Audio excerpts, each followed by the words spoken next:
என்ன தொடர்புன்னு பார்க்கணும். இப்ப எல்லா செயற்பாடுகளுக்கும் நிதி முகாமைத்துவம் நிதியை கொடுக்கத்தானே வேணும்.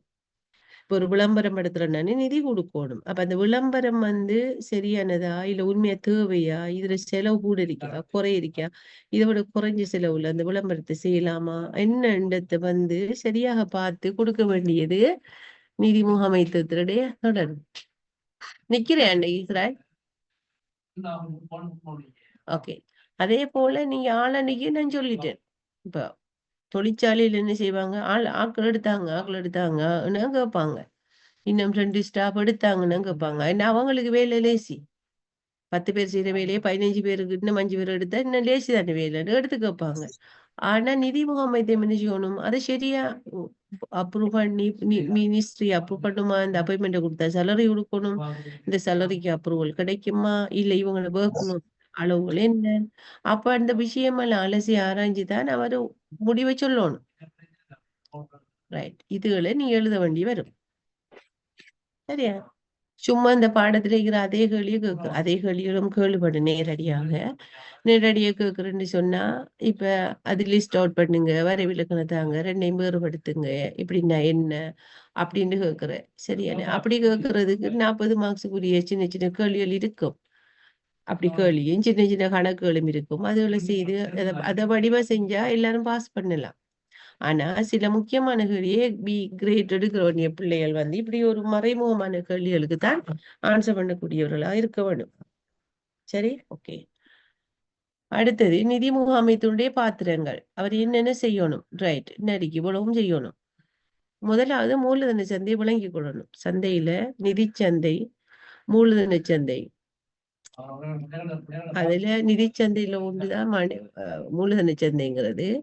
நிதி சந்தையை 2ஆ பிரிக்கலாம். Capital market, money market. பணச்சந்தையும் மூலதன சந்தையும். இதுல கட்டாயம் பெறும் மூலதன சந்தையை விளங்கி வச்சு கொள்ளணும். அது பெர்ஃபார்மன்ஸ் மேனேஜ்மெண்ட், பெறுபேறு நிறுவனத்துடைய நிதி பெறுபேறை நாங்க சரியாக முகாமைத்துவம் செய்து கொள்ள வேண்டும். பெறுபேறுனா நிதி பெறுபேறு முகாமைத்துவம். அடுத்த ஆபத்து முகாமைத்துவம், பிசினஸுக்கு வருகின்ற வியாபார ஆபத்து, அதாவது நிதி ஆபத்து. இதுல பேர் நிதி ஆபத்து தான் பார்க்கலாம். 2 வகையான ஆபத்து ஒரு நிறுவனம் எதிர்கொள்ளும். ஒன்று வியாபார ஆபத்து, அடுத்தது நிதி ஆபத்து. அப்ப இதுல நிதி ஆபத்தை வேறு சரியாக விளங்கி கொண்டு சிறந்த தீர்மானங்களை மேற்கொள்ளணும். அடுத்தது வரி முகாமைத்துவம். டெக்ஸ் எப்படி, டெக்ஸ் எவ்வளவு காசு டெக்ஸ் கட்ட வேண்டி இருக்குது, அது எப்படி, அந்த விஷயங்கள். அடுத்தது முதலீட்டாளர்களோட நல்ல உறவை பேணணும்.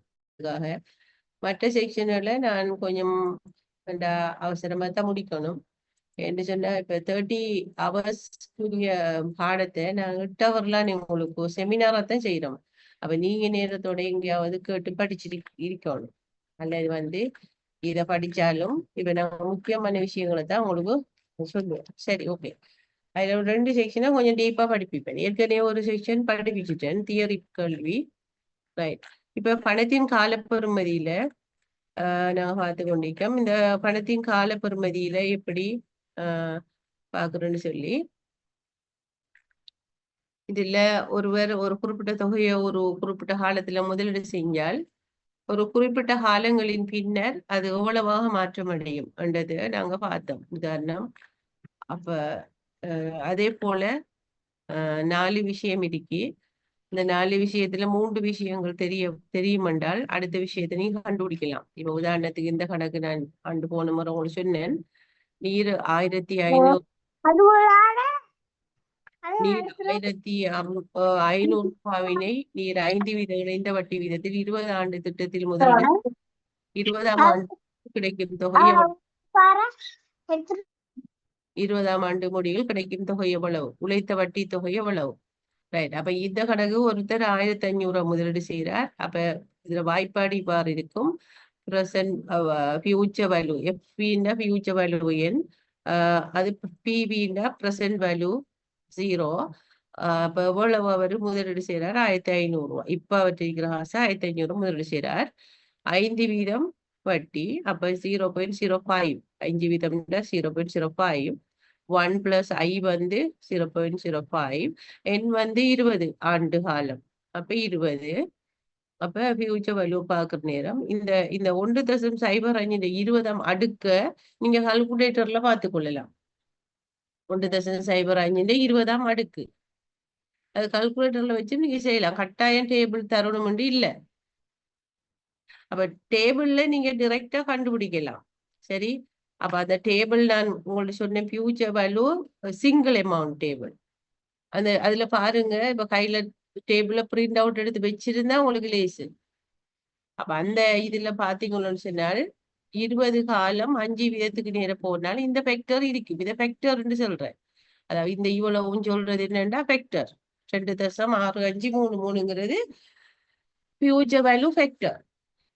அப்ப அதை நாம 1.05 இந்த 20ஆம் அடுக்க பார்த்தும் கண்டுபிடிக்கலாம், அல்லது டேபிளையும் கண்டுபிடிக்கலாம். இப்ப டேபிள்ல கண்டுபிடிக்கிறேன்டா வீதம் 5 காலம் 20. ஆகவே அந்த டேபிளுக்கு போனீங்கள் என்றால்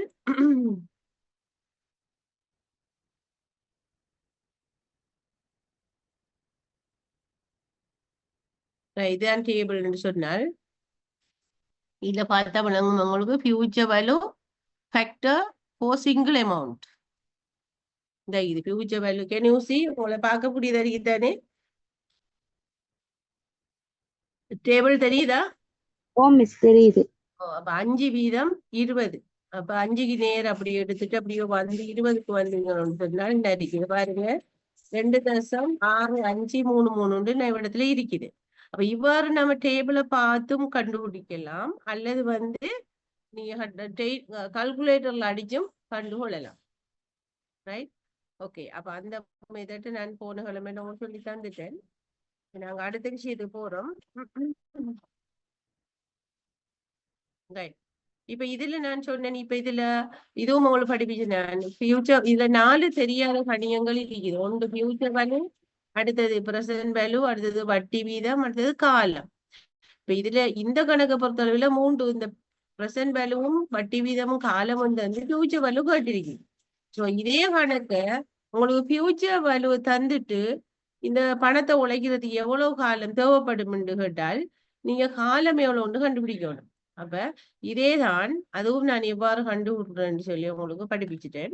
சோ அந்த மெத்தட் படி நீங்க பார்க்கலாம். ரைட், இப்ப ஒரு ஆள் முதலீடு செய்யற நேரம் வருட இறுதியில முதலீடு செய்வாருன்னு சொன்னால், அப்ப அவர் இப்ப இந்த வருஷம் ஆரம்பத்துல முதலீடு செய்யறதும் இந்த வருஷம் இறுதியில முதலீடு செய்யறதும் வித்தியாசம் தானே.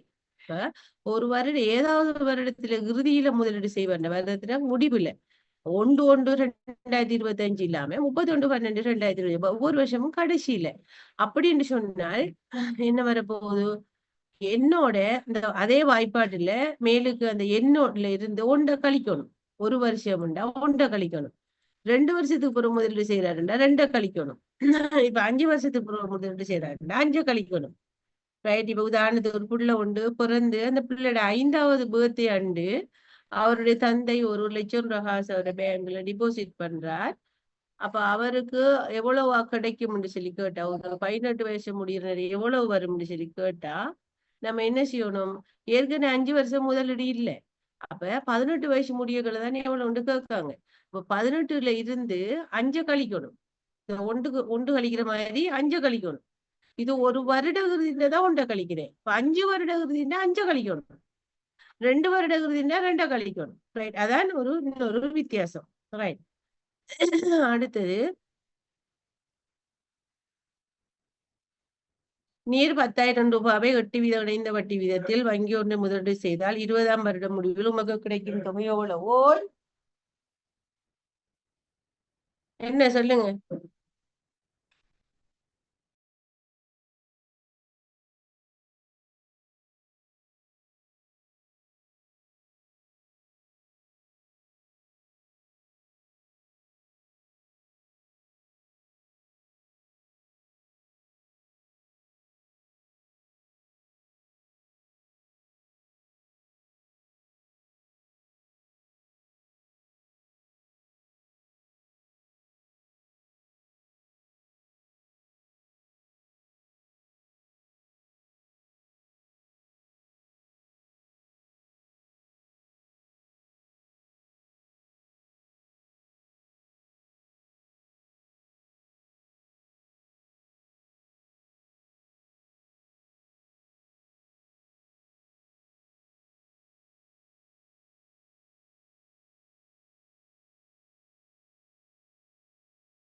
நீ 10,000 ரூபாவை வட்டி வீத இணைந்த வட்டி வீதத்தில் வங்கி ஒன்றில் முதலீடு செய்தால் 20ஆம் ஆண்டு முடிவில் உமக்கு கிடைக்கும் தொகை என்ன? வங்கி 10,000 ரூபாவை வருட முடிவில் ரெண்ட உடனே ஒரு வருடம் தான். 5 வருஷம்னா 5 சொல்லுவாங்க, 10 10 சொல்லுவாங்க. ஒண்ணுமே சொல்லாம வருட முடிவில் ஒரு வருட முடிவில். அப்ப நாங்க என்ன ஒண்ணும் என்றால் இந்த 10 காலம் எவ்வளவு 20, அப்ப 19 வருஷத்துக்கு தான் நீங்க பார்க்கணும். ஆகவே இப்படி வரும் பூமியில வருட முடிவில் என்று சொன்னால்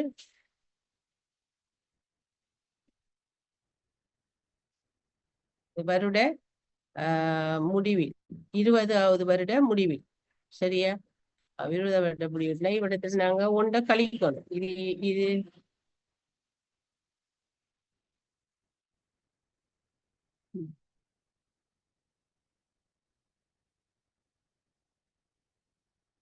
21ஆம் வருட முடிவில் என்று சொன்னால் உனக்கு துடைக்கும் தொகை எவ்வளவுன்னு சொன்னால் அந்த 21 ஒன்றை கழிக்கணும்.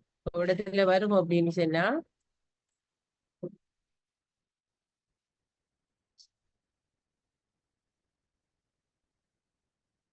21, இந்த எண்ணுக்கு பதிலா 21 மைனஸ் 1, அப்ப 20. அப்ப ஆகவே இப்ப நம்ம 8 வீதத்துல 20 அந்த வருஷத்துக்கு நேரம் நீங்க பாத்தீங்கன்னால் இந்த 4.66 ஃபேக்டர் இருக்கும். ஆகவே இதை பார்க்கும் நேரம் 21ஆம் ஆண்டு முடிவில் கிடைக்கும் தொகை 46,610 ரூபாய் ஆகும். அடுத்தது இன்னொரு கணக்கு. நீர் பிறந்தவுடன் ஒரு வருஷத்துல தொடக்கத்துல உமது தாய் 50,000 ரூபாய் உமது படிப்பு செலவுக்காக நம்பிக்கை நிதியத்தில் வைப்பு செய்துள்ளார். உமக்கு 20 வயது முடிவடைந்துள்ளது. உமது கணக்கில் 1,93,434 ரூபாய் காணப்படுகின்றது. எனின் நீர் உழைத்த வட்டி வீதம் என்ன? இப்ப எவ்வளவு காசு கிடக்கு? 20 வருஷத்துக்கு பிறகு இவ்வளவு கிடக்கு. அப்ப ஃபியூச்சர் வேல்யூ 20 வருஷத்துக்கு பிறகு எங்களுக்கு கிடைக்கிற தொகை எவ்வளவு? 1,30,30. இப்ப விடுத்தப்படி போறோம்னா இன்னும் ஒரு லைன் ஒன்று போட்டு போடலாம். நீங்க விரிவாளுன்னு சொன்னா இப்படி வரும். இப்ப என்னன்னா இந்த 20ஆவது வருஷத்துல கிடைக்கிற தொகை தான் உங்களுக்கு இவ்வளவு கிடைக்குது.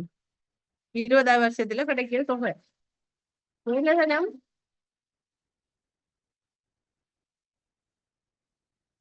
மூலதனம் 50,000 ரூபாய். சரி, 1 + I சரியா?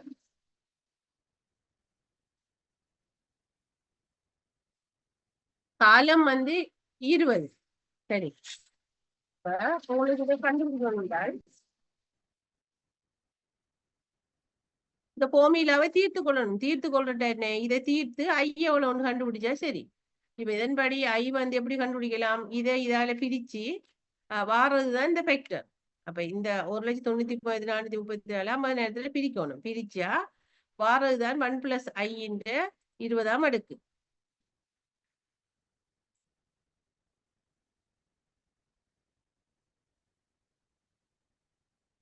சரியா? 20ஆம் அடுக்கு.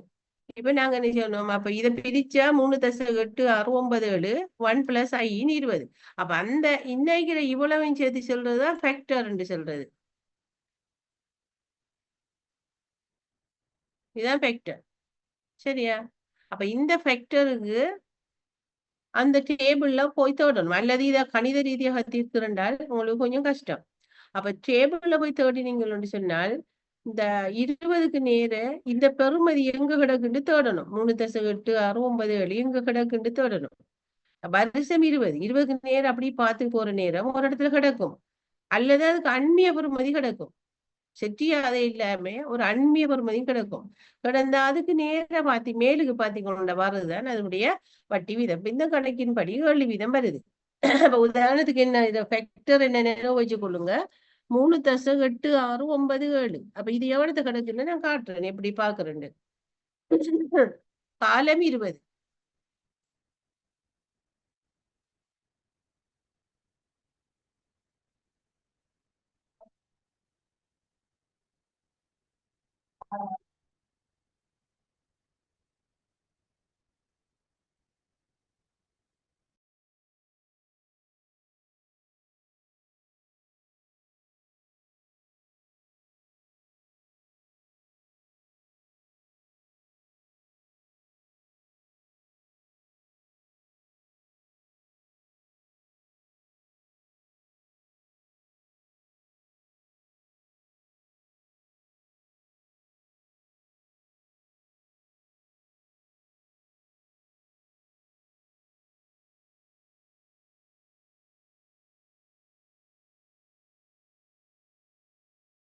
20க்கு நேர அப்படியோ பார்த்துட்டு வந்தீங்கன்னால் என்ன கிடக்கு 3.8, 6, 7 கிடக்கு.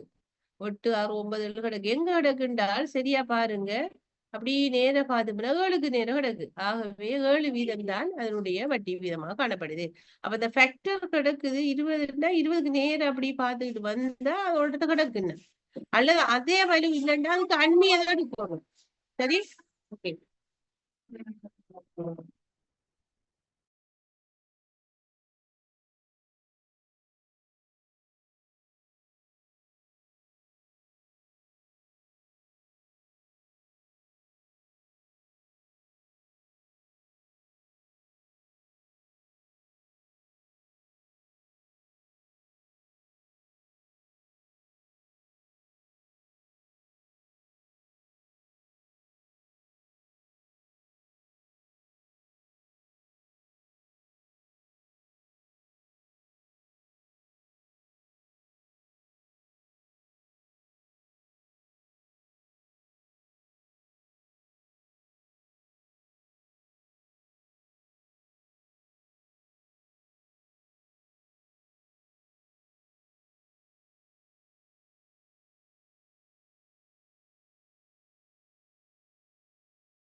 அதான் உங்களுக்கு இன்னொரு கணக்கு கொண்டு போட்டீங்கன்னா நீர் பிறந்து உமது முதலாவது பிறந்த தினத்தில்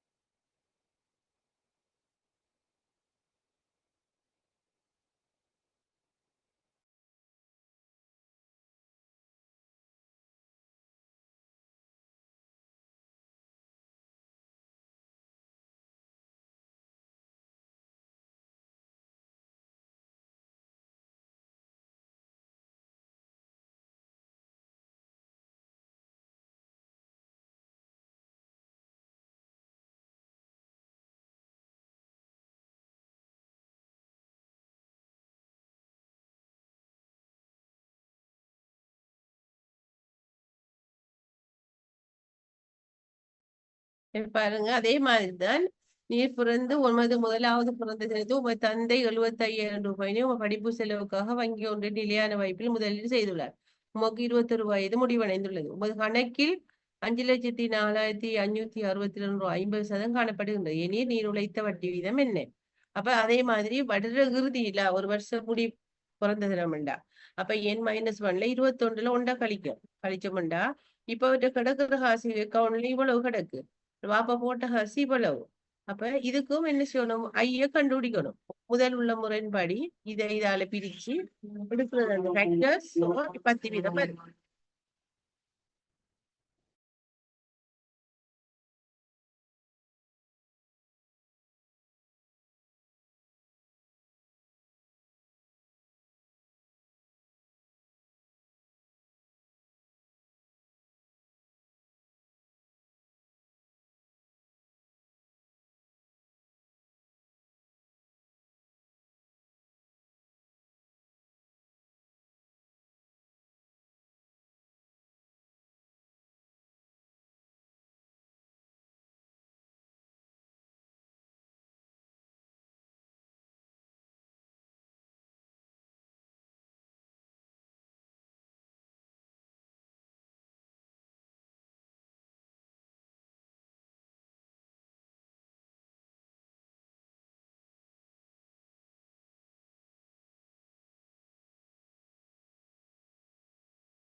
சரி, இதே கணக்க பாருங்க. அரையாண்டுக்கு ஒரு தடவை வட்டி கணிப்பீடு செய்யப்படுகின்ற சந்தர்ப்பத்தில் செமி அனுவல் கம்பவுண்டிங். இப்ப நாங்க இவ்வளவு நேரமும் வருஷந்தம் பாக்குறோன்னு பார்த்தோம். இப்ப ஒரு வருஷத்துக்கு 2 தடவை சொன்னா இதுதான் நம்மட ஆரம்ப formula. இது நம்மட ஆரம்பம். இதுல நாங்க ஒரு மாற்றம் செய்ய வேண்டும் என்னென்றால் இந்த ஐங்கிறத எம்மால பிரிக்கணும். இந்த எம்மால பிரிக்கும். இதுல மாற்றம் வருது. அதே போல இந்த எண்ணுங்கிறத எம்மால பிரிக்கிறோம். இப்ப எம்முண்டா என்ன? எத்தனை தடவைகள் ஒரு வருஷத்துக்கு? எம் வந்து 2.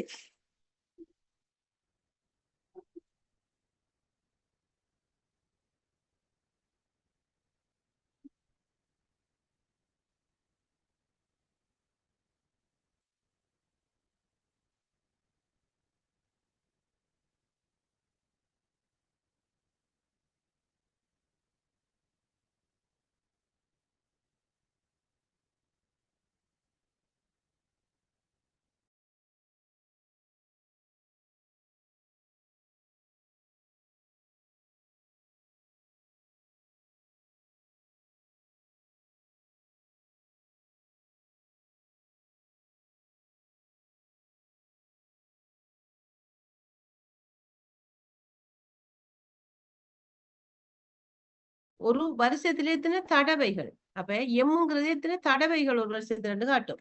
அப்ப எம்முண்ட அரையாண்டு ஒரு கண்ட 2 வரும். காலாண்டுக்கு ஒரு கண்ட 4 வரும். அப்ப இந்த ஐய எம்மால பிரிக்கும். அதே போல என்ன எம்மால பெருக்கிறோம். அப்ப இங்க என்ன வரும்? இந்த ஐய 2ஆல பிரிச்சு போட்டு என்ன 2ஆல பெருக்கிறோம். இப்ப கடைசியில என்ன வரப்போகுது? இப்ப 8 வீதம் வட்டின்டா அதை 2ஆல பிரிச்சா 4 வீதமா மாறும். காலம் 5 வருஷம்டா அது 2ஆல பிரிக்கினா 10 காலம் 10 மாறும். இவ்வாறுதான் இந்த கணக்கு செய்யுது. அப்ப எம்ங்கிறது ஒரு வருஷத்துல எத்தனை தடவைகள் கொடுக்கிறது. மந்த்லிண்டா எம் 12 வரும். எத்தனை தடவை வட்டி கொடுப்படுது. அப்ப 12 தடவை. அரையாண்டுக்கு ஒரு கண்டா 2, காலாண்டுக்கு ஒரு கண்டா 4. அப்ப இந்த இருக்கிற தரப்பட்ட வீதத்தை வட்டி வீதத்தை எத்தனையோ அதால பிரிச்சு அந்த காலத்தை இதால பெருக்கணும். இப்ப உதாரணத்துக்கு இந்த கணக்கு எடுத்தா நீர் 1000 ரூபாவினை 2 வருடங்களுக்கு 8 வீதம் இணைந்த வட்டியில் அரையாண்டு அடிப்படையில் வட்டி செலுத்துகின்ற வங்கியில் முதலீடு செய்திருந்தால் 2ஆம் வருட முடிவில் உமக்கு கிடைக்கும் தொகை எவ்வளவு? அப்ப என்ன அந்த 8 வீதத்தை 2ஆல பிரிக்கணும். 0.02ஆல பிரிச்சு இங்கே இந்த காலத்தை 2ஆல பெருக்கணும். அப்ப என்ன நடக்கும் கடைசியில 0.04 2ஆல பிரிச்சு 0.04 அரைவாசியம் மாறும். 8 வீதம் 4 வீதமா மாறும். அப்ப 0.04 இங்க 2 4. சோ இப்ப நாம இத என்ன செய்யலாம்? நீங்க 1000 இப்ப இந்த 1.04 4ஆம் அடுக்கு இந்த மாதிரி நவளங்க இவ்வளவு சரியா? அப்ப இந்த 1.04 4ஆம் அடுக்குங்கிறத நம்ம கணித ரீதியா கணிப்பிட்டு கால்குலேட்டர்ல அடிச்சு மடுக்கலாம். அல்லது அந்த வாய்ப்பாட்டுல அந்த டேபிள்ல பாக்குறேன்னு சொன்னா 4 வீதத்துக்கும் 4 வருஷத்துக்கும் பார்க்கணும். காலம் 4 வீதம் 4.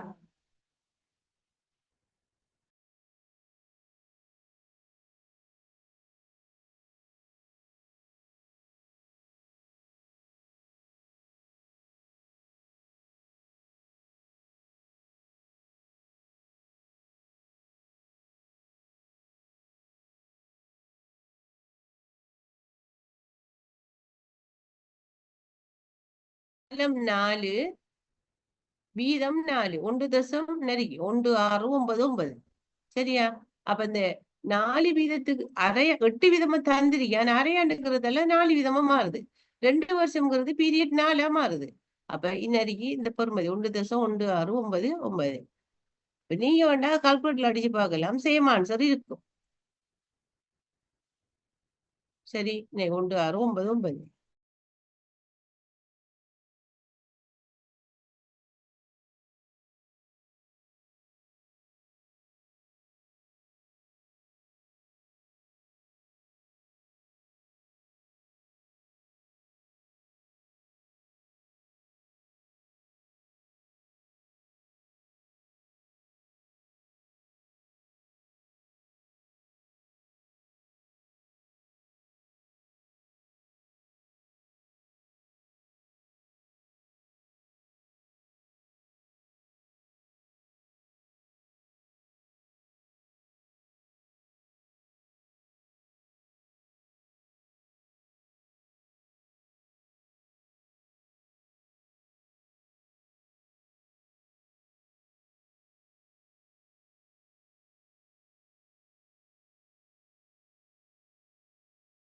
இதுல பாருங்க காலாண்டு சொன்ன உடனே வட்டி விகிதத்தை 4 பிரிச்சு 4 பெருக்கிருக்கோம். அவ்வளவுதான். மாதாந்தம் உண்டா 12 பிரிச்சு 12 பெருக்கிறோம். ரைட். பெருக்கி இந்த வெக்டரை காணலாம். அல்லது அந்த டேபிளுக்கு போய் இப்ப 4 உண்டா 2 விதமா மாறுது. காலம் 8ஆ மாறுது. அப்ப 2 விதத்துக்கு நேரம் 8க்கு நேரம் பாத்தீங்கன்னா இந்த வெக்டர் வரும். சரி, ஓகே. 12 மாசம் உண்டா 12 பிரிச்சுட்டோம். மாதம் உண்டா 12 பிரிக்கணும். இப்ப இது இன்னொரு கணக்கு. சரி, இப்ப நாங்க என்ன நடக்கும்னு சொன்னா சேர்த்துறனால வட்டி வீதம் சொல்லுகிட்ட effective interest rate of interest அல்ல இஃபெக்டிவ் இன்ட்ரெஸ்ட் ரேட்னு சொல்றேன். அது என்னண்டா இப்ப வருடாந்தம் எடுக்கிறத வர வருமானத்தை விட வட்டி வீதம் வட்டி வீதம் வருதுண்டா இன்னொரு பேங்க்ல காலாண்டுக்குன்னு சொன்னா, இன்னொரு பேங்க்ல அரையாண்டுன்னு சொன்னா, இன்னொரு பேங்க்ல மாதாந்தம்னு சொன்னா மாதாந்தத்துக்கு தான் நாம ஜாயின் பண்ணணும். அப்ப அங்கதான் வருமானம் எங்களுக்கு கூடுதலாக இருக்கும். அப்ப ஏன்னு சொன்னா வருஷாந்தம் கணக்கு பாக்குறதுல வர வருவாய இன்ட்ரெஸ்ட் ரேட்டை விட இஃபெக்டிவான இன்ட்ரெஸ்ட் ரேட் இருக்கும் மாதாந்தம் காலாண்டு அரையாண்டு இல்லை. சோ அப்ப இந்த இஃபெக்டிவ் இன்ட்ரெஸ்ட் ரேட்டை பாக்குற வாய்ப்பாடு நடிக்கிறது 1 + i × m - 1. சரியானே, ரைட். இப்ப உதாரணத்துக்கு இன்னொரு கணக்குண்டா 12 வீத வருடாந்த கூட்டு வட்டியில் ஒரு நிறுவனம் தனது வாடிக்கையாளருக்கு மாதாந்த வட்டி வழங்குகிறது என கொண்டால் இஃபெக்டிவ் இன்ட்ரெஸ்ட் ரேட்டை கணிப்பிடு கொண்டால் EIR 1 + i எவ்வளவு 12 வீதம் 0.12 m 12 மாதாந்தம் என்ன 12 இங்க m 12 -1 அப்ப 12.68 வீதமாக மாறுது. உண்மையாக வருஷம் கொடுத்தா அவருக்கு 12 வீதம், மாதாந்தம் கூட கடைசியில 12.68 வீதத்துக்கு சேருது. அப்ப இப்ப நாம ஒரு அம்மானா பேங்குக்கு போய் ஒரு இன்வெஸ்ட்மெண்ட் செய்ய போறோம்னு சொன்னா மாதாந்தம் இன்ட்ரெஸ்ட் தாரத்துல நாம சேரலாம். ப்ராஃபிட் தாரத்துல ப்ராஃபிட் இன்ட்ரெஸ்ட் சில கம்பெனி ப்ராஃபிட்டுங்கும் சில பேங்க் சில இன்ட்ரெஸ்ட்டுங்கும். அப்ப ப்ராஃபிட் தாரத்துல நம்ம சேர்ந்தோம்டா அப்ப எங்களுக்கு இந்த வார ப்ராஃபிட்டுக்கும் ப்ராஃபிட் வாரது தனி அது. சரியா? அப்ப ப்ராஃபிட்டுக்கும் ப்ராஃபிட் வாரது. அப்ப மாதாந்தத்துல நம்ம சேரணும். மாதாந்திர ப்ராஃபிட் வந்தா அது திரும்ப டிபாசிட்டா மாறிடும், திரும்ப அதுக்கு வரும். அப்ப அதுதான் எங்களுக்கு சிறந்தது.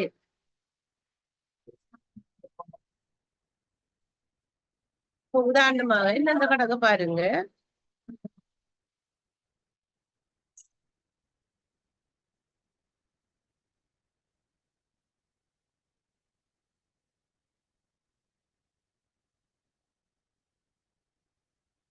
சரி, இப்ப இந்த கணக்கு பாருங்க.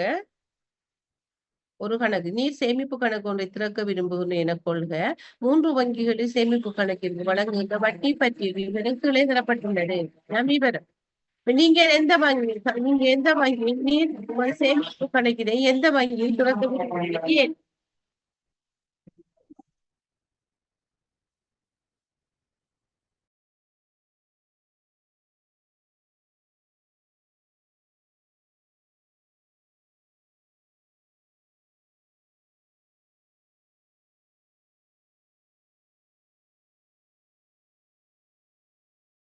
திறக்க விரும்புகிறேன் என்று கேட்டா ஏன் 16 வீதம் வருடம் அந்த கூட்டு வட்டி. அப்ப அதுக்கு இஃபெக்டிவ் இன்ட்ரெஸ்ட் ரேட்டும் 16 வீதம் தான்.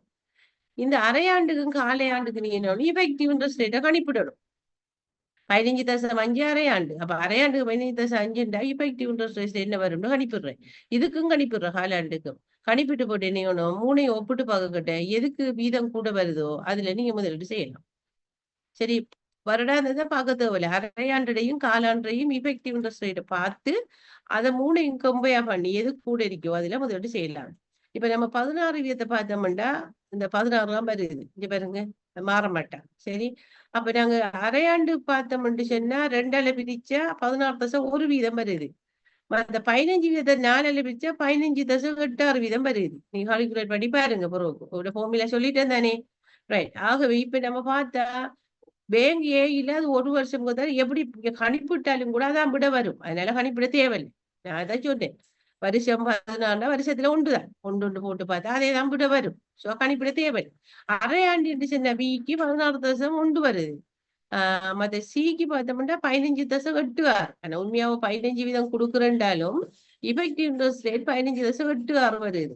இதுக்கு 15.5 வீதம் கொடுக்குறேன்டாலும் அவங்களுக்கு 16.1 வருது. அப்ப 3ஐயும் கம்பேர் பண்ணக்கல ஏக்கு 16 வீதம் வருது, பிக்கு 16.1 வருது, சிக்கு 15.86. ஆகவே பியில முதலீடு செய்வது சிறந்தது.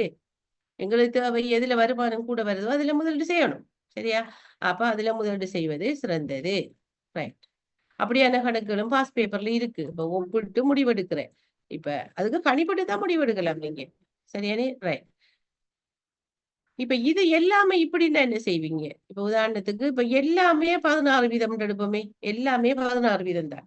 இதுக்கு கணிப்பிட தேவையில்ல. பார்த்து போட்டே முடிவெடுக்கலாம். இதுவும் 16 எடுப்போமே. இப்படியான சந்தம் ஒரு பேங்க் 16 வீதம் வருடாந்தமா, ஒரு பேங்க் 16 வீதம் அரையாண்டு, ஒரு பேங்க் 16 வீதம் தான் காலாண்டு என்று சொன்னா, இப்ப நம்ம எல்லாமே இந்த 16 வீதம்ங்கிறதால நிச்சயமாக இந்த காலாண்டுட தான் இஃபெக்டிவ் இன்ட்ரெஸ்ட் ரேட் கூட இருக்கும். அதாவது கணிப்பீடு கூட கூட அந்த இஃபெக்டிவ் இன்ட்ரெஸ்ட் ரேட் கூடும். இப்ப காலாண்டுட 4 பிரிக்கணும். அரையாண்டு. அப்ப இந்த இடத்துல நீங்க கணிப்பிட்டு பார்க்காமலே நீங்க முடிவு சொல்லலாம். நிச்சயமாக பேங்க் சில தான் இன்ட்ரெஸ்ட் ரேட் கூட இருக்கும், இஃபெக்டிவ் இன்ட்ரெஸ்ட் ரேட் கூட இருக்கும். அதனால பேங்க் சில முதலீடு செய்வது சிறந்தது சொல்லலாம்.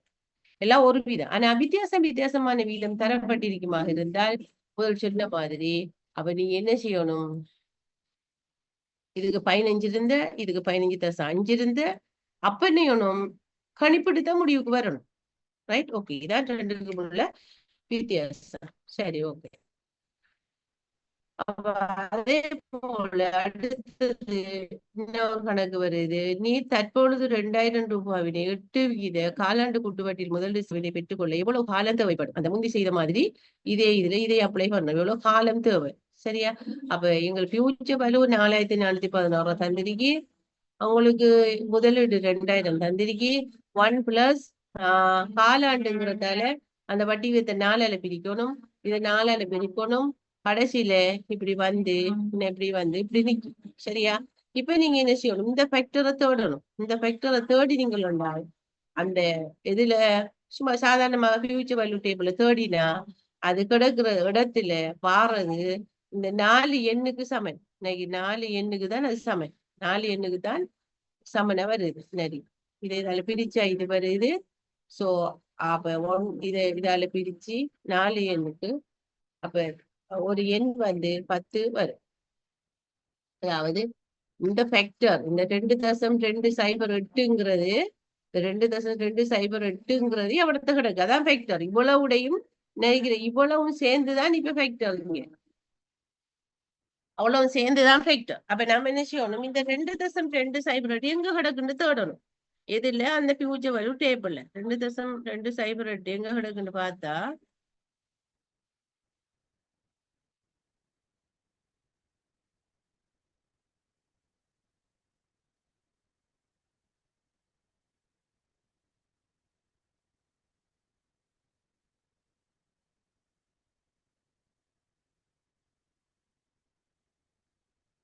நாற்பதுக்கு நேரம் போய் பாருங்க. 2.208 நரிகி 40க்கு நேர பார்த்தோம்டா நரி பாருங்க 2.208 கிடக்குங்க. அது எத்தனை வீதத்துக்கு நேரம் கிடக்குன்னு பார்த்தால் 2 வீதம். அப்ப அதான் எங்கிட்ட அப்ப அந்த 2 வீதத்துக்கு நேரம் வீதம் அங்க 2 தானே வந்து ஓகே சாரி வீதம் 2க்கு நேரம் அப்படியே நம்ம பார்த்துட்டு வந்தோம்னு சொன்னால் ஒரு வருஷத்துக்கு 8ண்டா காலாண்டுக்கு 2 வீதம் தானே. அப்ப 2க்கு நேரம் அப்படியே பார்த்துட்டு வந்தா எங்களுக்கு 40க்கு நேரம் கிடக்கு இந்த 2.208 ஆகவே 40 வரும். 40 தான் காலம். அப்ப அந்த 40 காலத்தை நம்ம என்ன செய்யணும்டா அந்த வாய்ப்பாட்டை போய் பார்ப்போம். இப்ப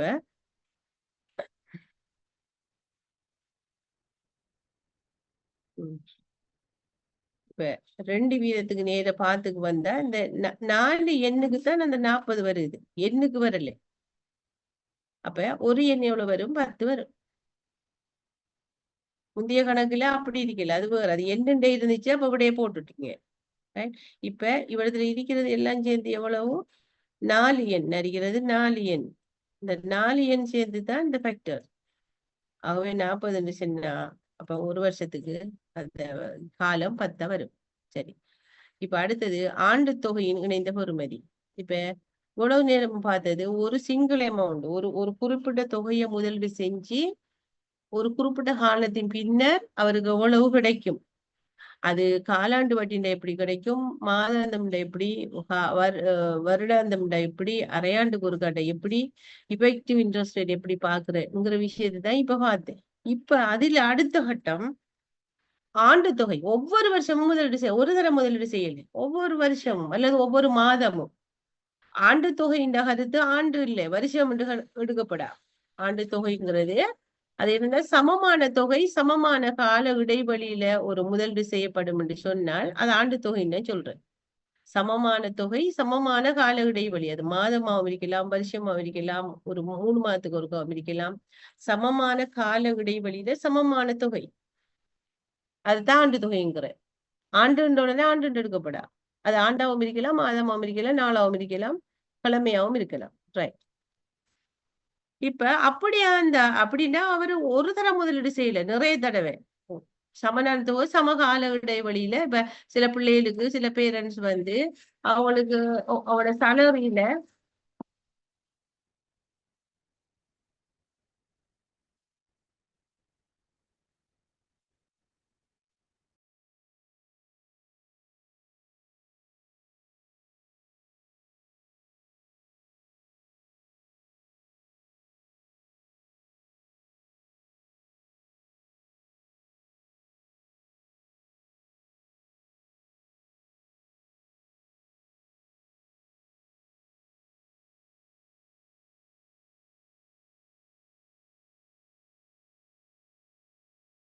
சம அளவான தொகையை குறிப்பிட்ட சம கால இடைவெளியில் முதலீடு செய்து கொள்ளுதல் ஆண்டு தொகை முதலீடாகும்.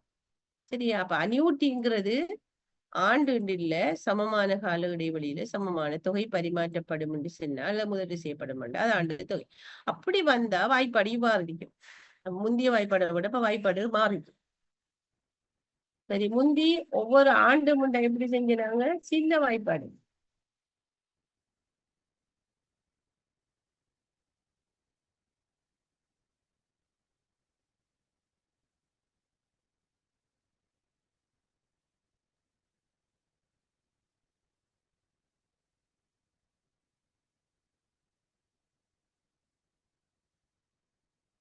நாங்க முதல் பார்த்து எப்படி இப்படி பாருங்க, இந்த வாய்ப்பாடு தான் பார்த்தேன்.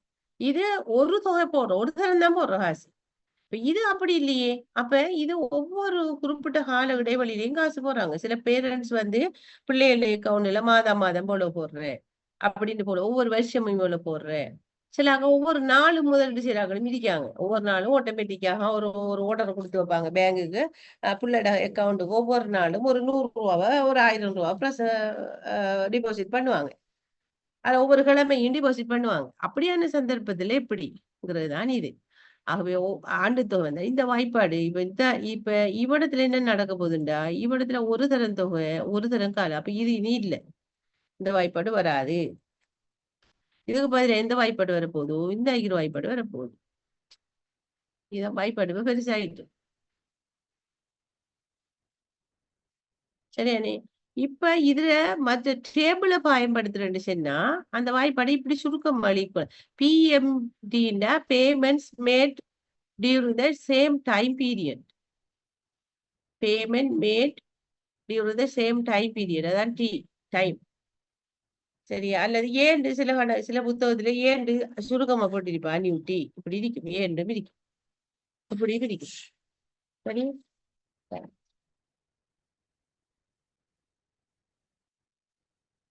இதான் அதுல வாய்ப்பாடு. அப்ப இதை நான் என்ன செஞ்சுக்கிறேன், அடுத்தது எப்படி போட்டிக்கிறேன்டா, இது என்னன்னு சொன்னா டேபிள் பாவிக்கிறேன்னு சொன்னா இப்படி அந்த வாய்ப்பாட்டை எழுதி கொள்ளலாம். அந்த அன்யூட்டி PMDங்கிற அன்யூட்டி எவ்வளவு, ஃபியூச்சர் வேல்யூ இன்ட்ரெஸ்ட் அன்யூட்டி ஏர்லியா பாருங்க இப்படி.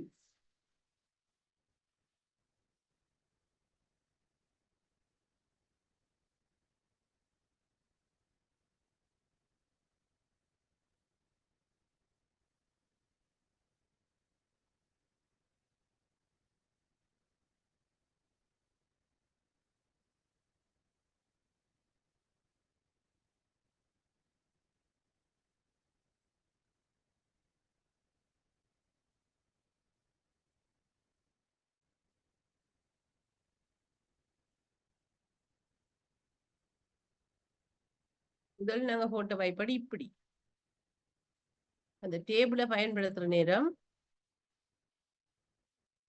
இப்படி போட்டோம். சரியா? இது என்ன VF உடன் நின்றுட்டு ஃபியூச்சர் வேல்யூ ஃபேக்டர் I காலம், இந்த வட்டி வீதம் N காலம். சரி, இது அந்த ஒரு வருஷத்துக்கு பிந்தி செய்யறதுக்கு போட்டீங்க. ரைட், இப்ப இப்படி போட்டு இதான் பேசிக்.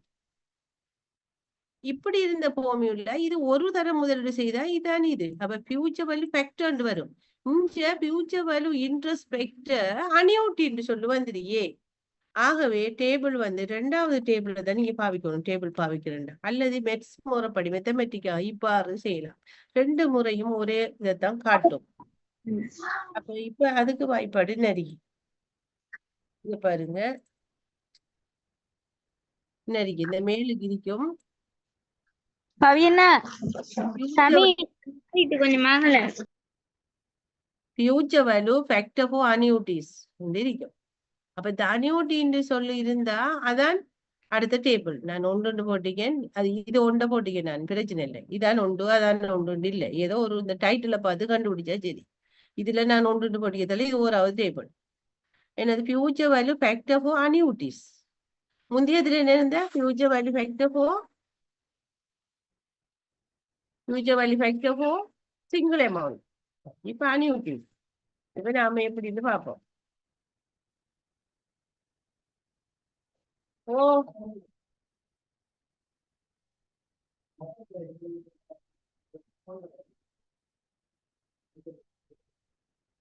ரைட். அப்ப நாங்க என்ன செய்யணும், இப்ப எங்களுக்கு இப்ப இந்த வாய்ப்பாடு வரப்போகுது. ஃபியூச்சர் வேல்யூ ஃபேக்டர் ஃபார் அனியூட்டிஸ் வரப்போகுது. ரைட்.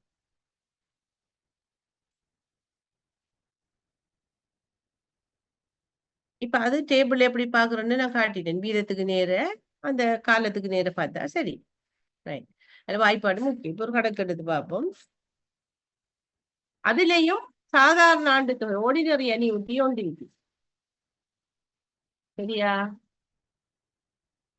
இது ஒருவர் ஒவ்வொரு ஆண்டு இறுதியிலும் 10,000 ரூபாய் வருடாந்த 10% வருடாந்த கூட்டு வட்டி வீதத்தில்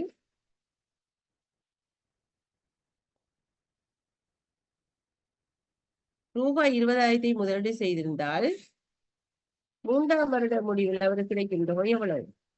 அப்ப இந்த வாய்ப்பாடை போடுது. நம்ம ஒவ்வொரு ஆண்டு அல்லது ஒவ்வொரு இது சொல்லி வந்துட்டாலே நீங்க ஃபார்முலா மாறுது. அப்ப இந்த ஃபார்முலா போடுறோம். இன்னைக்கு 20,000 ஒவ்வொரு வருஷம் முதலீடு செய்யறார். இது இந்த வாய்ப்பாடுல போட்டோம்னா காலம் 3 வட்டி வீதம் 10 எல்லாம் போட்டு சுருக்கி எடுத்தா அப்படி வந்து நிக்க விட 20,000 இவ்வளவும் சேர்ந்து 3.33 வருது. நினைக்கிறேன் இவ்வளவும் சேர்ந்து இவ்வளவையும் கூட்டி கழிச்சு பிரிச்சு எடுத்தா 3.33 வருது. இதான் ஃபேக்டர். இதுதான் இந்த இன்னைக்கிறது தான் என்னது ஃபியூச்சர் வேல்யூ இன்ட்ரெஸ்ட் ஃபேக்டர் அனியூட்டி. இது நம்ம போட்ட தொகை கடைசியா விட இப்படி வருது. சரி, இப்ப இந்த 3.31 மெச்சீதியாக என்ன செய்யணும்? இப்ப 1 + 50.1 அப்ப அது ரெண்டையும் கூட்டி அதுல 3ஆம் அடுக்க பார்த்து அதுல 1 கழிச்சு அது திரும்ப வார விடைய தசம்1 பிரிச்சு அப்படி எடுக்கிற நேரம் கடைசியில இந்த விட வரும். இப்ப இத லேசா அந்த டேபிள்ல கண்டுபிடிக்கலாம். எத்தனை வீதம்? 10, காலம் 3. ஒவ்வொரு வருஷம் முதலீடு செய்யறதுல அனுமதி டேபிளுக்கு போனா 10 வீதத்துக்கு கீழே காலம் 3 கீழே பார்த்தா இந்த 3.31 கிடக்கும்.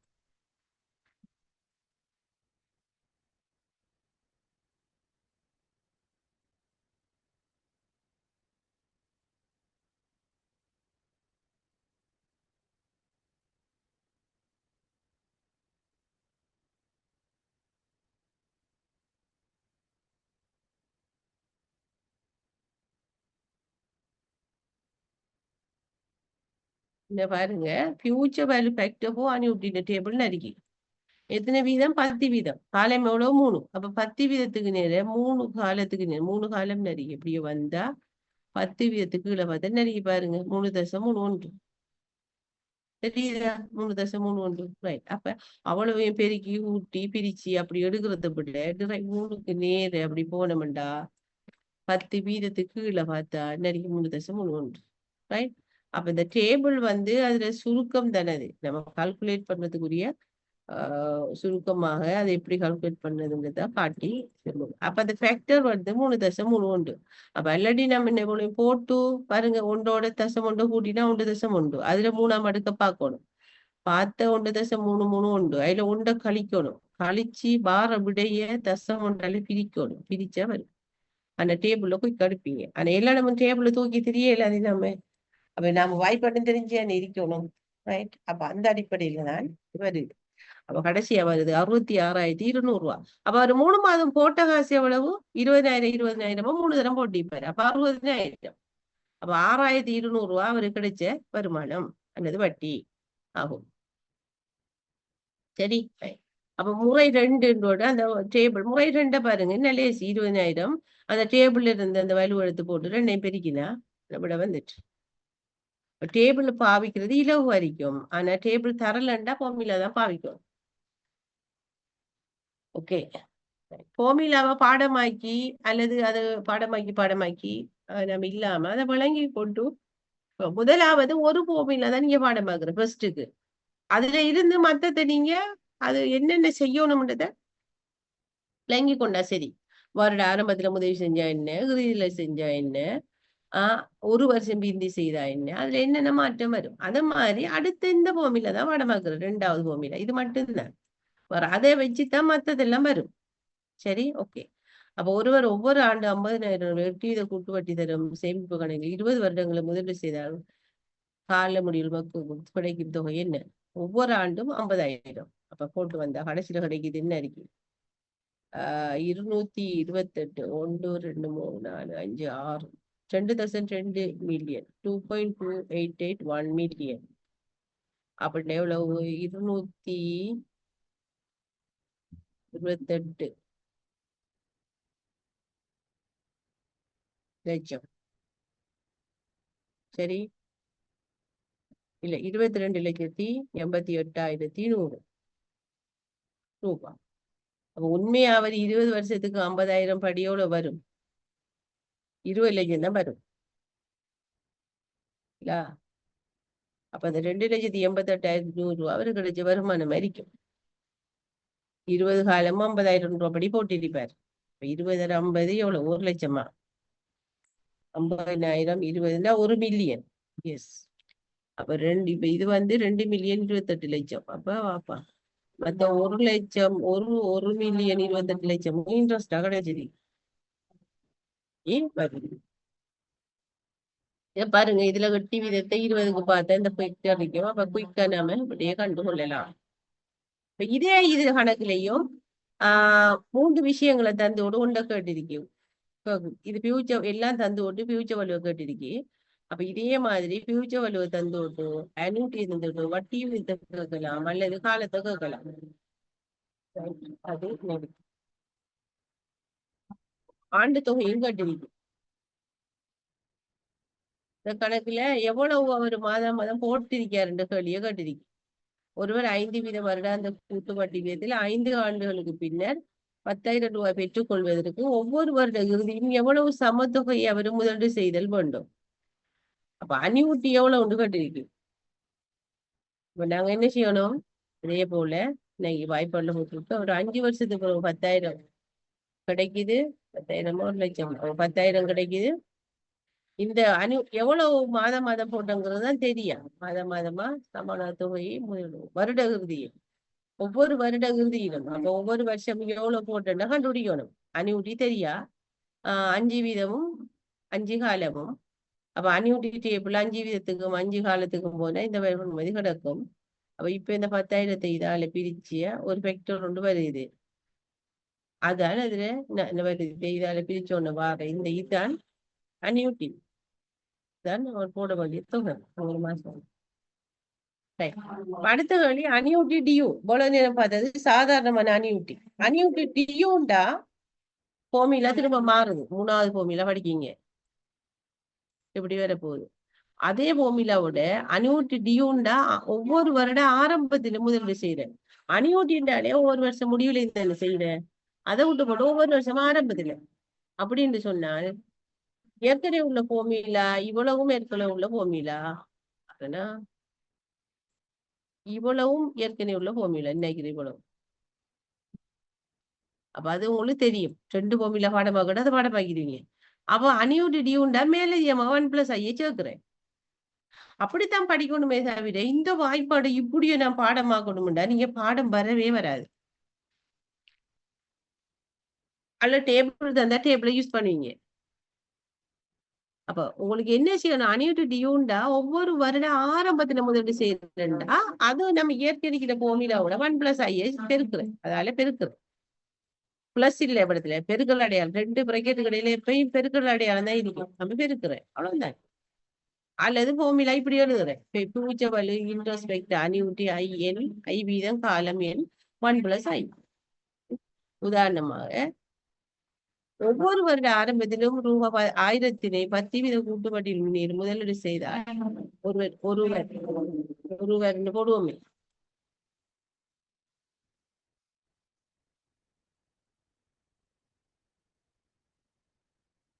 ஒவ்வொரு வருட ஆரம்பத்திலும் ரூபாய் 10,000 10% கூட்டுப்பட்டியல் முதலீடு செய்தால்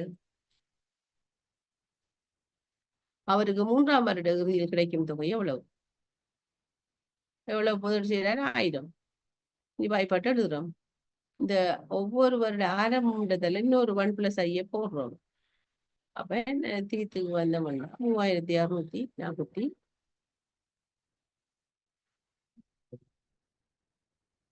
10 3க்கு பார்த்து போட்டு திரும்ப இதனுடைய போட்டு பெருக்கினா வருது. present value in respect to annuity எடுத்து போடுற 3.1 1+i 1+1 so 3641. அதே போல நான் ஒரு கணக்கு இருக்கு அது செய்யலாம். டிஃபால்ட் அனியூட்டி இது வர அனியூட்டி சும்மா சும்மா அனியூட்டின்னா வருட இறுதியில வருட ஆரம்பம் தருவாங்க.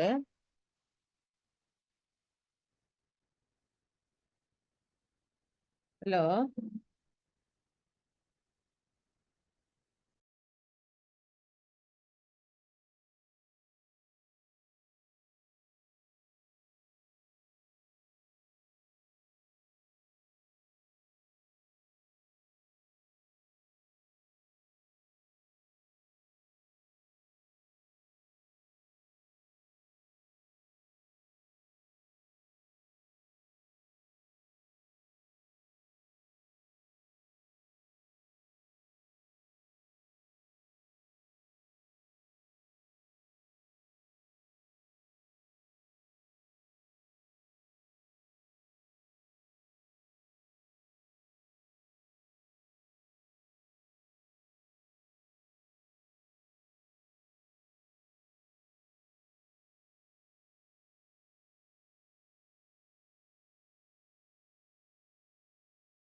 ஃபைன். இவா இந்த கணக்கு போகுது. அடுத்தது வந்து அனியூட்டி டியூ என்ன ரைட். அனியூட்டி டியூன்னு டிஃபர்ட் அனியூட்டி. டிஃபர்ட் அனியூட்டி என்னன்னு சொன்னா இப்ப ஒரு ஒரு கொஞ்ச காலத்துக்கு இல்ல ஒரு டிஃபர்ட் ஆகுறேன்னா உடையுது. கொஞ்ச காலத்துக்கு முதலீடு செய்யறீங்களா இதுவும் இல்லை.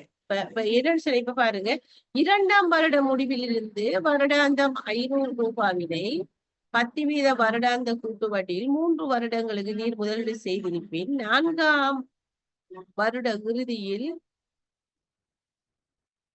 உமக்கு கிடைக்கும் தொகை என்ன? 2ஆம் வருட முடிவில் இருந்து 3 ஆண்டுகளுக்கு சொன்னா 2, 3, 4 சரியானே 3 தரம் கொடுக்க போறோம். அப்ப 2ஆம் வருட முடிவு 2ஆம் வருடத்திலே 3 செய்ய போறோம். முதலீடு செய்யறோம் 2, 3, 4 சரியா? அப்ப உண்மை என்ன வரும்? 3 ஆண்டுக்கு தான் உங்களுக்கு இது பார்க்க வேண்டி வரும். 3 காலம் உங்களோட முதலீடு 3 தானே. அப்ப 3க்கு தான் நீங்க காலம் போடணும். வீதம் 10 அது சரி, தொகை 500 அப்ப அதுவும் சரி. அப்ப காலம் 3ங்கிறதால 3க்கு தான் நீங்க போட வேண்டி வரும். சரி, சார்ஜர் போட்டுக்கட்டும் கொஞ்சம்.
ஓகே, அடுத்தது இப்ப இந்த பாருங்க. ஒருவர் 5 ஆண்டுகளின் பின்னர், அடுத்த உதாரணம், ஒருவர் 5 ஆண்டுகளின் பின்னர் அல்லது 6ஆம் ஆண்டு வருட ஆரம்பத்தில் இருந்து 5 ஆண்டு பிறகுங்கிறது 6ஆம் ஆண்டு ஆரம்பம். டைம் சார்ட்ல நான் உங்களுக்கு சொன்னேன். 6ஆம் ஆண்டோட முடிவு 7ஆம் ஆண்டு ஆரம்பம். சரி, இப்ப 5 ஆண்டுகளின் பின்னர் 6ஆம் வருட ஆரம்பத்தில் இருந்து ஒவ்வொரு ஆண்டும் 1000 ரூபாவினை 10% கூட்டு வட்டி தரும் சேமிப்பு கணக்கில் முதலீடு செய்தால் 18 வருட முடிவில் அவருக்கு கிடைக்கும் தொகை எவ்வளவு? அப்ப 18க்கு பிறகு அவருக்கு கிடைக்கிற தொகை எவ்வளவு உண்டா? 18 போடுறோம். ஆனா 10% சரியா? 5 ஆண்டுகளுக்கு பிறகுதான் முதலீடு செஞ்சிருக்கேன். உண்மையை நாம் என்ன செய்யணும்? 5 கழிச்சா 5 ஆண்டுகளின் பின்னர். அப்ப 4 கழிக்க வேண்டி வரும். 4 கழிச்சோம்னு சொன்னா 14 வருஷத்தை நம்ம கணக்கு எடுக்கணும். 14க்கு 10%.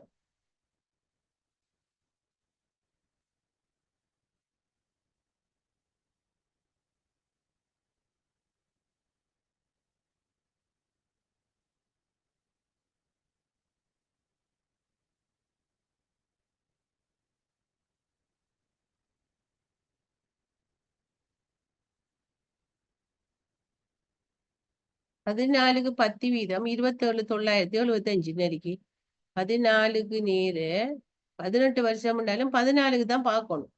14க்கு நேரு எத்தனை வீதம்? 10 வீதத்துக்கு. அப்ப 27,975 இதான் ஃபேக்டர். என்னத்துல பார்க்கும்? ஃபியூச்சர் வேல்யூ ஃபேக்டர் ஃபார் அனியூட்டிஸ்ன்றதுல பார்க்கணும். அப்ப ஃபியூச்சர் வேல்யூ ஃபேக்டர் ஃபார் அனியூட்டிஸ்ங்கிறதுல பார்க்குற நேரம் 10 வீதம் 14 வருஷத்துக்கு பார்க்கும். பார்த்தா 27,975.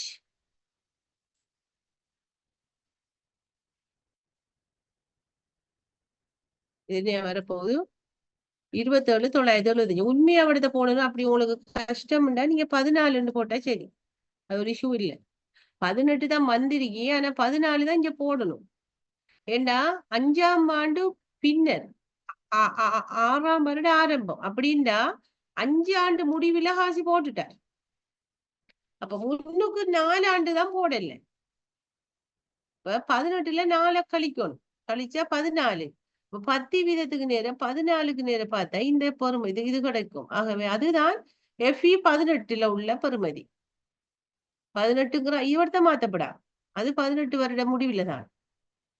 அப்ப இங்க 14 வருதுண்டா 4 கழிச்சிட்டோம். ஏனெண்டா 5ஆம் வருஷத்துக்கு பின்னர்ண்டா அவர் 4 வருஷம் பண்ணல, 5ஆம் வருஷம் முடிவுல ஒருக்க செஞ்சிருக்கேன். Right, okay. அப்ப எண்ணி பாருங்க, 14 தடவை முதலீடு நடந்திருக்கும். 5, 6, 7, 8, 9, 10. அப்ப அல்லாட்டி என்ன செய்ய 18ல முன்னுக்கு 4 கழிச்சு விட்டா சரி. ரைட். அதே போல இன்னொரு கேள்வி, வியாபாரம் ஒன்றில் ஒவ்வொரு ஆண்டு விற்பனை 1000 ரூபாவாகும். ஒவ்வொரு ஆண்டும் இது 5 வீதத்தால் வளர்ச்சியடைந்து செல்லும் என எதிர்பார்த்தால் 5ஆம் வருட முடிவில் விற்பனை என்ன? இப்ப இதே இந்த வட்டிக்கான இந்த பணப்பெறுமதி கணக்கை கொண்டாந்து அப்ளை பண்றோம், விற்பனை இல்லை. வியாபாரத்துல நாங்க அதை அப்ளை பண்றோம். அப்ளை பண்ற நேரம் 5 வீதம் வளர்ச்சி அடையுது. அதுவும் சரிதானே? வளர்ச்சி வீதம் வட்டி வீதம் ஒவ்வொரு வருஷமும் வட்டியா போகும். அதே போல ஒவ்வொரு வருஷமும் அவர வருமானம் கூட்டிட்டு போகுது. ரைட். அப்ப இந்த சந்தர்ப்பத்திலையும் அதே கான்செப்டை நாங்க அப்ளை பண்ணி நாங்க கண்டுபிடிக்கலாம். அப்ப ஃபியூச்சர் வேல்யூ இன்ட்ரெஸ்ட் அனியூட்டி 5 வீதம் 5 வருஷம் இப்படி பார்த்தோம்னா என்ன தொகை கடைசியா இவ்வளவு நினைக்கும். 5ஆம் வருஷத்துக்கு முடிவுல 5,525 ரூபாய் மாறுது விற்பனை அளவு. அடுத்தது இனி இதோட ஃபியூச்சர் வேல்யூ உண்ட செக்ஷன் முடிஞ்சு. சரியா? இப்ப நாங்க என்ன செய்யணும்? ப்ரெசன்ட் வேல்யூக்கு வரோம்.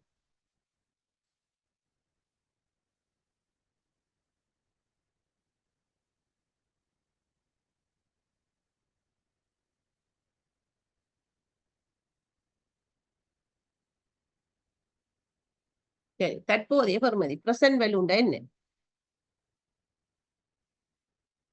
எதிர்காலத்துல கிடைக்கிற ஒரு பணத்தினுடைய இப்பய பெறுமதி என்ன? இப்ப ஒரு 50 வருஷத்துக்கு பிறகு உங்களுக்கு ஒரு 10 வருஷத்துக்கு பிறகு ஒரு 2 மில்லியன் காசு கிடைக்க இருக்கின்று சொன்னா அதோட இன்றைய பெறுமதி என்ன என்று பாக்குறதுதான் இது.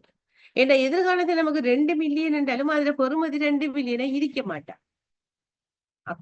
பணவீக்கம் என்று வளமையா பணத்துடைய பெறுமதி குறைஞ்சு கொண்டு போகும். இப்ப அந்த இதுல எப்படி நாங்க இத பாக்குறேன். இதான் வாய்ப்பாடு. இப்ப 3வது வாய்ப்பாடு படிக்கீங்க.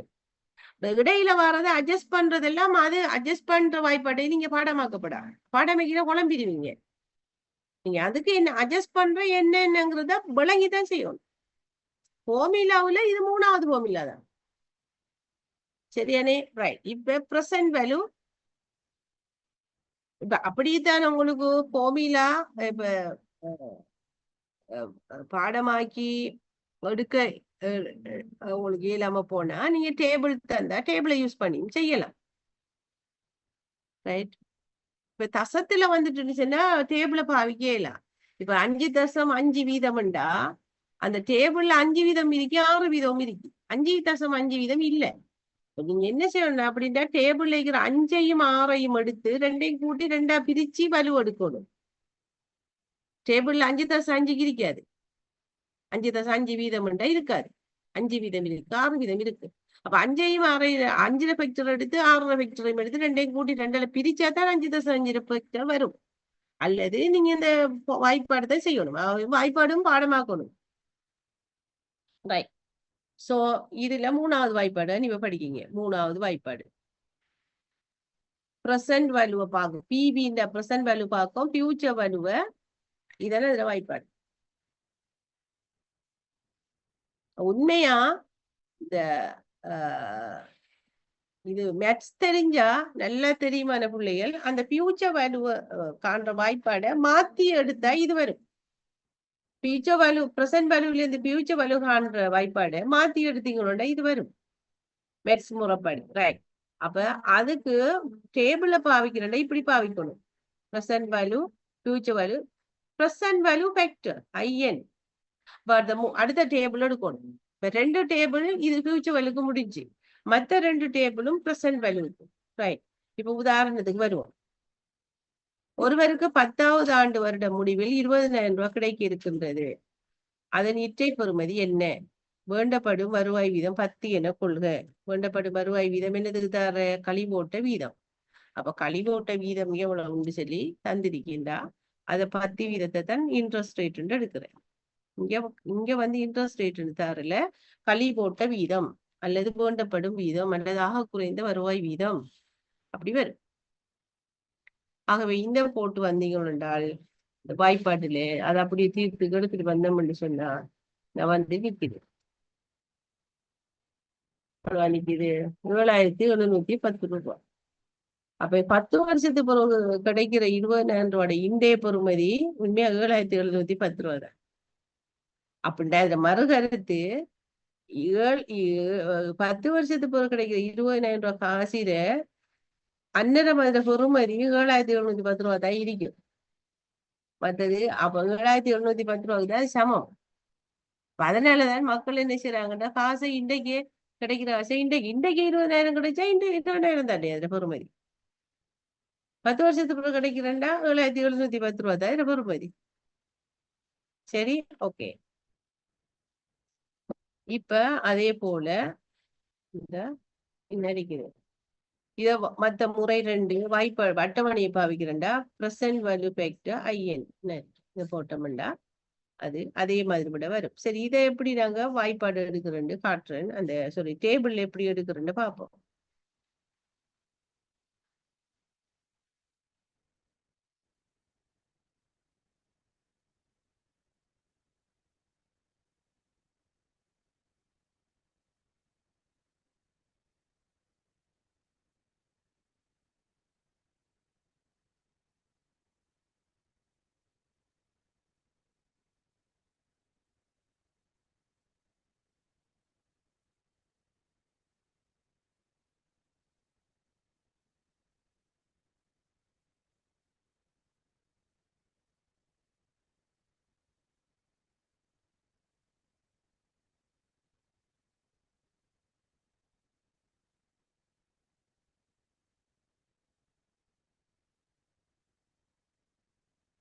பாருங்க, இதான் present value factor for single amount. Present value factor for single 3வது டேபிள். ரைட். இதை வாசிச்சு பார்த்தா கண்டுபிடிக்கணும் எந்த டேபிள் உண்டு. Present value factor for single amount. இப்ப எத்தனை வீதம் அந்த கணக்குல சொன்னேன்? எத்தனை வீதம்?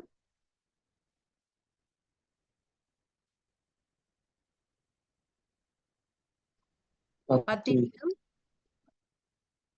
ஐ வந்து எவ்வளவு? 10 வீதமும் 10 வருஷமும். சரி, 10 வீதம் 10 வருஷத்துக்கு ஃபேக்டர் வரணும் 0.3855. பாப்போம் வந்திருக்காண்டு. 10 வீதமும் 10.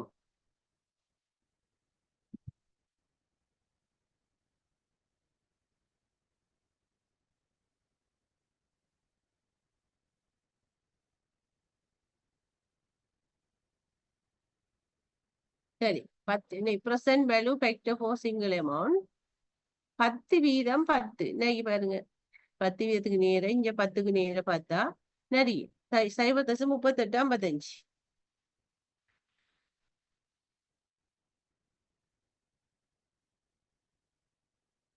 சரி, ஓகே.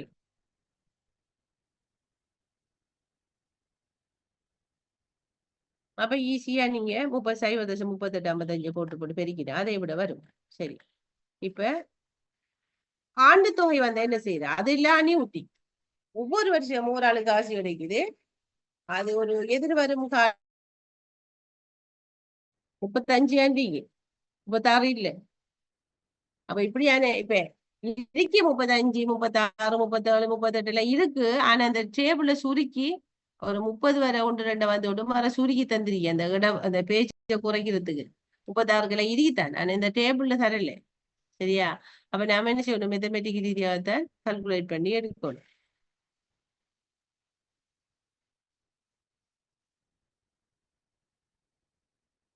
சரி, ஆகவே 36க்கு பார்த்தோம்டா 30 ஒன்று வரும். எங்களுக்கு கட்ட வேண்டிய தொகை 332 ரூபா 12 சதம். எதுல வட்டி கூட வருமா? ஆண்டு கொடுக்கறதுல கூட வருமா? மாதாந்தம் கொடுக்கறதுல கூட வருமா? மாதாந்தம் கொடுக்கறதுல வட்டி தான் கூட வரும். ஏண்டா இப்ப 3332 3 வருஷம் விட 36 மாசத்துல பேருக்கு பார்ப்போம். எவ்வளவு வருதுன்னு பார்ப்போம். மொத்தமா ஒரு எவ்வளவு கட்டணும்னு வரும் பாருங்க. 3300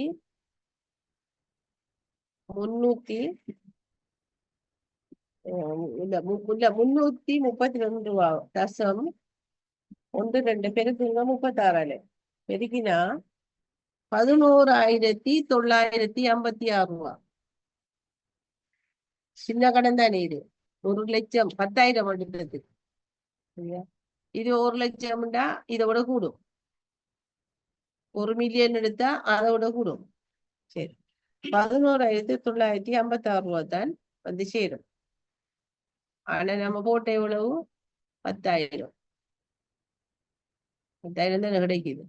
10,000 கிடைக்கிறதுக்கு 11,956 ரூபா கட்டணும்டா இந்த 1,956 ரூபாய் இன்ட்ரெஸ்ட். ரைட். அடுத்த செக்ஷன் முடிவில்லாத அல்ல தொடர்ச்சியான ஆண்டு தொகை பெறுமதி.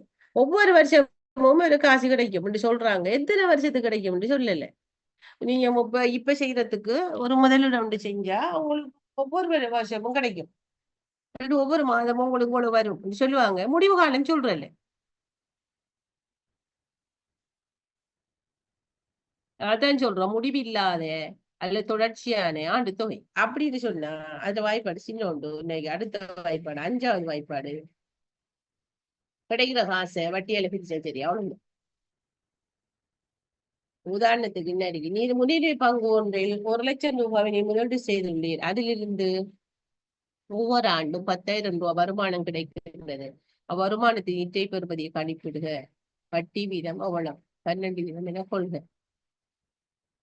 10,000 1,00,000 எவ்வளவு போட்டிக்கிறது? இதுல 1,00,000 இல்ல 10,000 போட வட்டிக்கு என்ன 1,00,000.